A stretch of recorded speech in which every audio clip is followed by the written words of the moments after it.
好，我是周子谦，美国注册会计师。我是向金，美国注册会计师。欢迎来到我们的千金理财频道。千金理财，一丝不苟，开源节流，滴水不漏。对新来的朋友，本频道将从千金国际会计师事务所的专业视角，向大家介绍一些财税上的小知识。如果你喜欢我们的节目的话，欢迎点赞加关注哦。那上一期的视频呢，我们向大家简单介绍了 Wash Sale 的基本概念。从网友的点赞和观看的人数来看呢，大家对我们频道的内容还是比较满意的。我们也受到了大家的热情的鼓励，受宠若惊。那我们在这里代表千金的全体员工向大家表示衷心的感谢，比心，爱你们。那么魔幻的2020年还有几天就结束了。到了年底，我们有很多的客户呢，开始向我们咨询关于年底这个省税计划规划的一个问题，不管是公司还是个人哈。那么今天在这一期的视频中呢，我们想向大家着重介绍一下比较有针对性的、实用的一些的省税规划，是我们千金闯荡江湖多年总结的武林秘籍哦，好厉害哦！那所谓知己知彼，百战百胜。很多时候我们被问到的问题就是今年的税率是多少？那这里呢，其实美国的税务局它每年都会在自己的官网上面来给大家公布每年的一些常规的在数字上的变化。那这里呢，大同小异。那这里呢，我们就不赘述了。我们给大家准备了一个表格，相信聪明如你已经一目了然了吧？对，那么下面请大家对着下一页的 PPT 呢，自学成才。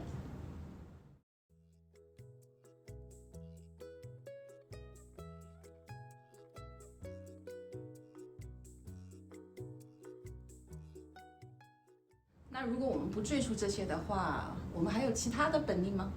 当然有了，美国的税法是世界上最复杂的税法体系之一。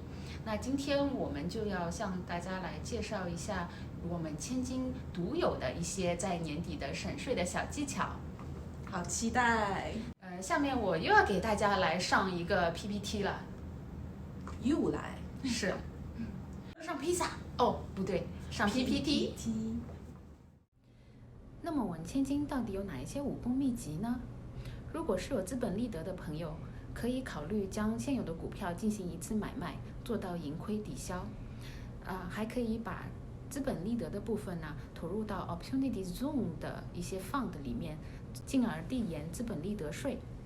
设立信托，利用遗产税的终身免税额和年度免税额，也是不错的方法。如果是手上有闲钱的朋友，还可以存一些退休金。那如果是住在税率比较高的州或者城市的朋友，也可以选择搬到附近的一些税率低一些的州或者城市。如果有公司的朋友，可以考虑一下重新审视一下公司的结构，是不是有什么省税的结构，这一项是可以咨询我们会计师。如果是有需要的话，也可以购买一些符合加速折旧的财产来抵税。哇，知道的还真多呢。那到底哪样最好呢？那当然还是适合自己的才是最好的。对，不买贵的，只选对的。不知道那么多的概念大家都听清楚了没有？不如让我们的向会计师来给大家再举一个例子吧。好啊，比如说隔壁老王，今年股票赚了钱，开个公司又赚了钱，收益也还不错。哇，那隔壁老王可是升级成为了王总啊。对，王总今年可谓是一帆风顺，顺风顺水，一发冲天。不过呢，他赚了这么多钱，他还是要缴税的。那么针对王总的情况，我们会给他提一些什么样的建议呢？比如股票赚的钱呢，就可以考虑把股票呢进行买卖，把 capital gain 和 capital loss 呢互相抵冲。在这个操作中呢，大家一定要注意到 wash sale 的问题了。不知道 wash sale 为什么东西的朋友，可以返回去看一下我们上期的视频。那么看过上期视频忘记的朋友，也可以再去看一下，复习一下这个概念。还可以以通过投资 Opportunity Zone 的 property 呢，来实现税务延迟。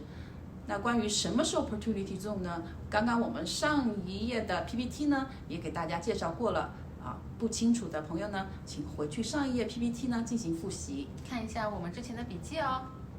公司的操作那就更多了，比如设立一些退休金啊，或者考虑改变公司的形式。如果是有好几个公司的话，那可能可以用一家公司的收入来抵消另一家公司的亏损。好多方法。是。那还可以做一些什么呢？如果是需要买一些家具或者设备的呢，也可以选择买一些可以加速折旧的家具或者设备来用来抵税。记住179，不知道179是什么的，去 Google 一下吧。那如果是还是有很多盈余怎么办呢？哇，老王你真的好有钱呢。不过没关系，你还可以考虑charitable donation。那老王家是不是还有小王呢？对，可别忘了，像王总这个资产这么一直积累下去呢，他还要考虑一下遗产税和设立信托的一个问题。好，看样子王总你得赶紧来我们事务所咨询了。没错。好，那谢谢向会计师给我们举的这个例子，里面涵盖了相当多的内容呢。接下来呢，又到了我们回答问题的环节。那今天我们要改一下策略了，是吧？对，今天呢由我来提问，周会计师回答。好，我也尽量。好，那我们开始吧。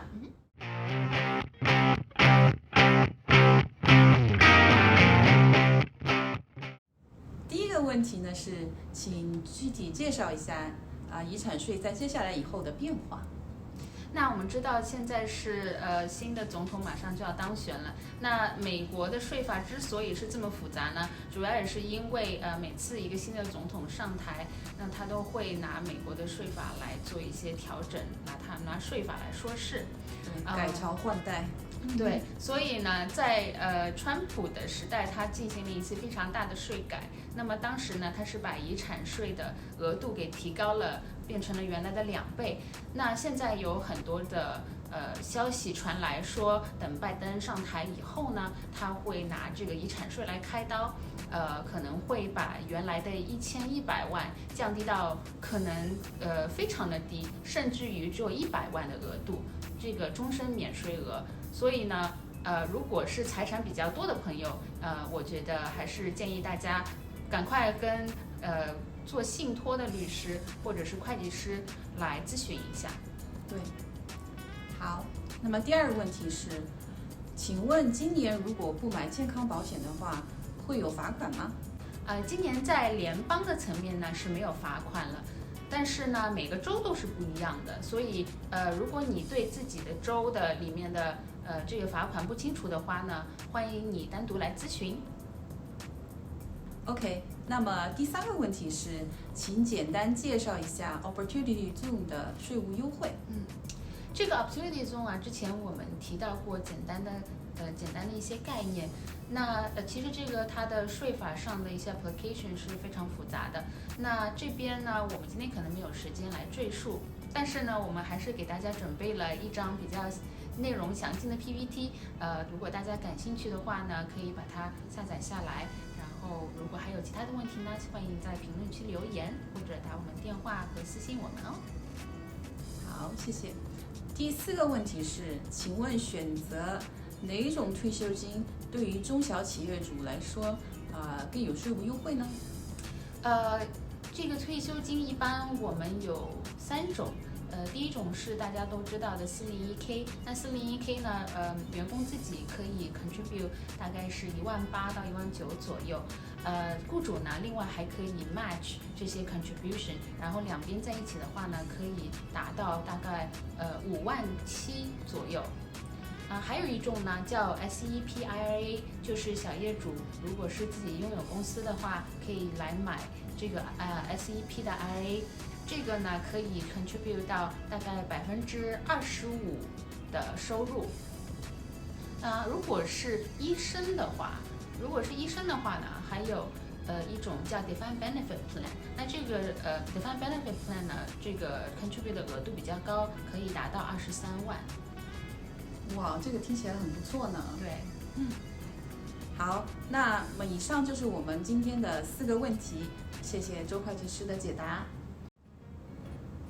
好，以上就是我们今天小课堂的所有内容了。喜欢我们内容的朋友，别忘记给我们点赞哦。如果想第一时间收到我们频道的更新呢，也欢迎大家踊跃订阅我们的千金理财频道。如果还有后续问题的话，欢迎在我们的评论区留言。不过我们还是要提醒一下大家哦。对，社交平台的这些视频呢，只用于科普，具体到每个人的具体情况呢，还请大家私信我们进行1对1的咨询。好，那大家我们下次再见啦，拜。